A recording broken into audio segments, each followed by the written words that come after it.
My life's in your hands, Your Honor. It's not in my hands. It's in your hands because I don't make the choices and I don't have the conduct you do. You're the one who understands what the law is prohibiting and you continue to do it the only way. And through that injunction, it says, on the record in the matter 25 CM 113, 25 CM 185, State of Wisconsin versus Lee Moritz. The state appears through Assistant District Attorney Jose Vila in person. We have Mr. Moritz in person without counsel.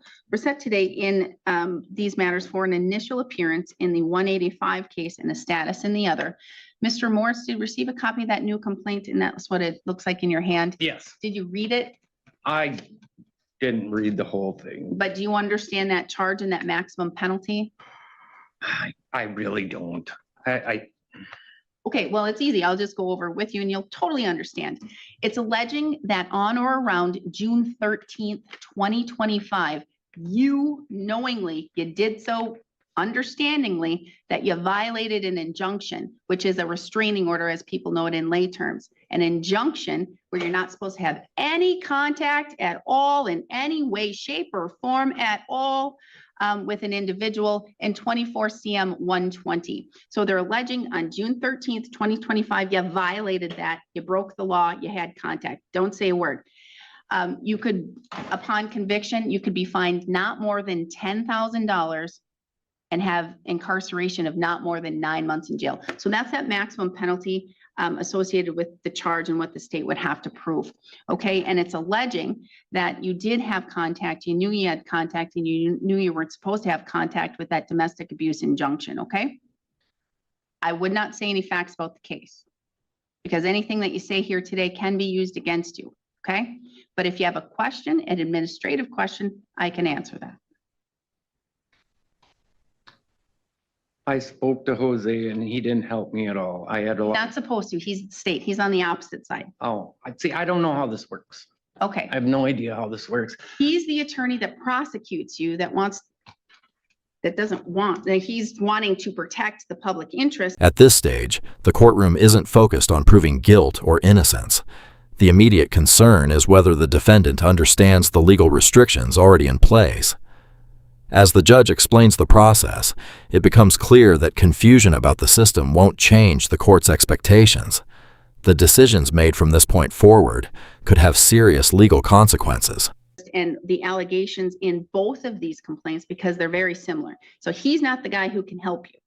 Oh, if you're looking, I don't understand how any of this works. Okay, so I don't have enough money to buy an attorney right now, so. So did you talk to, there was a gentleman, and I'm going to try and find somebody outside who can stop. Hey, why don't you please, one of you run out, Mr. Flisky's right outside, and then we can get Mr. Flisky so he can talk with Mr. Morris to see if he qualifies. Thank you, Ms. Bauer. You talked to him already? I talked to a woman the last time I was here. Okay. And I don't Apparently qualify. We don't need him. I don't Apparently qualify he doesn't at all. qualify. So, but thank you, Ms. Bauer. Okay, so you don't qualify. Well, she Okay. told me I can only make like $200 a month, and No, it's not. It's not that. It's not $200 a month. It's like you probably own property. If you own property, yeah, I do. then that's what I that's own what cut you quite out. a bit of property. So what you would probably like to do is retain your own attorney or apply for a court-appointed attorney, but that's still at your cost and you'll still need to have money down. But if that's the route you wish to go, then you need to go outside and get that application when we're done here today. Fill it out today. It can't be any later today because I'm not going to wait until the next hearing to have you go, oh, I didn't do it. So you have to go fill that out today if you want a court-appointed attorney at your cost. It's $100 an hour, but that's far less than the other attorneys. You can pay $300 or $400 an hour for a private attorney. You can go that route too. That's totally up to you. But otherwise, it's a reduced rate at $100 an hour. Having these cases, it would you would need to pay $350 down. I don't have any money, Your Honor. Okay, so at this time, you're representing yourself and that's fine and you can do that. Not guilty plea is going to be entered on your behalf on this charge as well as the last charge. But Mr. Vila, you're not his attorney. You don't represent him. He tried to talk to you about the case, but so with regards to this matter and your boots that you fill, what is an offer that can be presented? Your Honor, at this time, I cannot present an offer. We have further cases that are coming down the pipeline, so I'm going to do a global. Okay, so there's more referrals of the same-ish thing? Yes, Your Honor. Okay, so you can understand, Mr. Moritz, that from what Mr. Vila is saying is that there are more allegations of you doing the very same thing, and it looks like more charges, more cases are coming down the pike, okay? So It's all Greek to me. all I can do is, all I can say is, I can strongly advise you that you need to not have any contact, not only because it's criminally hurtful, but because you have a domestic abuse injunction, 0 contact with BR, 0 contact, no texting, no talking, no swearing, no pushing, no third-party contact unless it's through an attorney. Can I talk to you? I may not be able to give you any answers. This is my situation. I don't know if you want to tell me your situation because I again, want to. I want you to understand. everything, I can't understand. Everything that you say can be used against this gentleman right over here, and he can use it, and he can use it even if it hurts you. But I need to talk to her because she did all my business work, all my taxes. And I need some documents from her to get, Can't. but I need that and she will not give me, that's why I keep, I would stop. I would stop right now because the I just law don't says- understand what's happening. I don't. I didn't abuse anybody. I've never abused Here's the anybody thing, in my but life. there is a domestic abuse injunction. It's false allegation Well, it's in effect. because she came to the court first. I am telling you right now, Then I'm not shut up. gonna go look at the case. I'm not gonna look at the facts. I'm not gonna do those things. Well, There someone is- needs to. There is in effect a domestic abuse injunction that says absolutely 0 contact, none whatsoever. No text messages, no calls, no thinking hypothetically or not hypothetically, thinking towards her, no talking to people, not trying to do anything that has any contact with BR at all. Not at all. And if you need contact, you want to know, it says in the injunction, I can tell you right this because it says in the injunction, you can have 0 third-party contact unless it's through an attorney. So that's your option. I don't have any money, so I don't, yeah, This exchange marks one of the hearing's most important moments. The defendant places his future in the judge's hands, but the response shifts the responsibility back to him. The court's message is straightforward. The outcome depends less on emotion and more on whether the court's orders are followed from this point onward. my life's in your hands, Your Honor. It's not in my hands. It's in your hands because I don't make the choices and I don't have the conduct you do. You're the one who understands what the law is prohibiting and you continue to do it the only way. And through that injunction, it says attorney. So what you're going to need to do is, I'm strongly advising you, at least you can go hire an attorney for this one sole little thing. I don't have any money, Your Honor. I don't. She took $25,000 from me and split. I don't know what else to tell you. I don't have any money, so I don't want to go to jail. I don't know what to do, I would stop having contact with BR. but I need some paperwork from her. And I told you how to need do it. I told you how. I to can't do it. afford an attorney, Your Honor. I'm at your mercy. There's no mercy here. I cannot be merciful. I have nothing that I can do right here at this time. An injunction says 0 contact any way, shape or form, I understand. except through an attorney. So you know I the understand. fix I and understand. you have the fix. You just have to figure out, problem solve to get to that, to be able to get what you need. I can't give you authority to do that. I understand. How long do you think it's going to take you to review these new referrals? Your Honor, less than 30 days. December 10th at 9:45, December 10th at 9:45. We're going to have the next hearing, and that's a status, and most likely it's going to be further initial appearances. Again, all I can say is from the injunction, Mr. Moritz, and I'm trying to tell you your path and the thing that you can do. You need an attorney to just have that communication. And I know you say you don't have money, but here's the thing. Have you talked to an attorney to see how much money it'll cost just to have that communication? $1,500 retainer.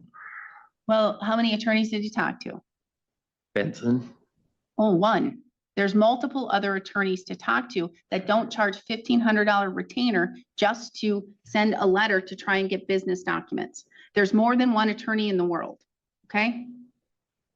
As you saw, we had at least 4 in here today. Not counting the state. Mr. Vila. Your Honor, it does appear that we also need to set bond for these cases. All right. The court is going to do $500 signature bond. Okay, $500 signature bond. Absolutely no contact with BR or residents. I have a question. Yes. What does a signature bond mean? A signature bond means you're going to sign the bond. You're going to understand the conditions. You come to court, you follow the law, you don't break any of the conditions. And then if you do great and you don't violate any of those things, then you're fine. You're just signing by your signature. You're saying, I'm agreeing to abide by this. If you violate, not only can the court convert that to cash, well, they have to pay $500 bail, but the state has the ability to charge you for what's called bail jumping. Okay, you're So- charged with misdemeanor. So if you So violate I any sign this condition, bond, and if I don't communicate at all, I don't have to pay money. I don't understand. correct. You don't violate the bond. So So you, what do I sign that today? yes, you'll come up here and sign it right here today. Okay, I strongly encourage you to either find an attorney and retain that attorney, or to apply for that court-appointed attorney. Okay, and you'll fill out the whole application, and but I need proof of your income as well as. I don't have it because I don't have the Don't- documents. Don't need those documents. I just need you to tell me, I make this much, and this is under perjury. So I make Okay, this but much a listen, month. I don't make a steady income. I've been self-employed since 1997. I understand you used to cut our grass here. I Yes, understand that. I did, and I lost my job because of this whole situation of false allegations. Mr.